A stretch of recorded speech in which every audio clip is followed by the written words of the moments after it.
জানো এই শোনো, তোমাকে আসলে একটা জিনিস দেখাই, একটু এদিকে আসো। কি? আসো না দেখি। এইটুকু দেখানোর জন্য তোমাকে নিয়ে আসছে, দেখো না। ও ওয়াও। ম্যাঙ্গো। হ্যাঁ দেখো না এই আমটা আমাদের কত সুন্দর সাইজে বড় হয়েছে। এই আমগুলো দেখো, এখন আমরা Wow. এখানে ছাদে দাঁড়ায় দাঁড়ায় আমগুলো পেরে পেরে খেতে পারবো। দেখো কি সুন্দর হয়েছে। এটা কি আম গো? রাস্তার ওই পাশে যায় নাই। এটা কি আম? দাঁড়াবো মনে করে বলছি। এই আমের নামটা হচ্ছে মল্লিকা আম, বুঝছো?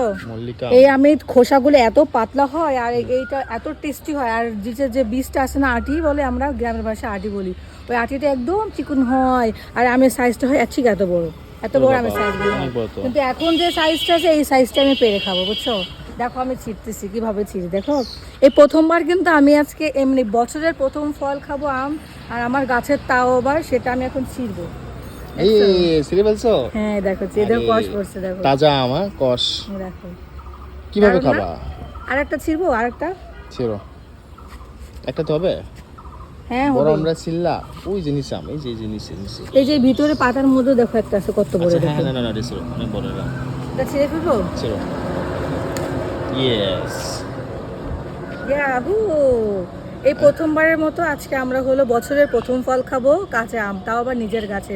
এটা অন্যরকম একটা স্বাদ, অন্যরকম একটা অনুভূতি। আসলে বাজার থেকে তো আমরা সবাই কিনে খেতে পারি, কিন্তু নিজের গাছের আম ছিঁড়ে খাওয়ার অনুভূতিটা সত্যি অন্যরকম। কিভাবে খাবে এই আম? এটা কিভাবে খাবো, আসো তোমাকে দেখাই কিভাবে খাবো।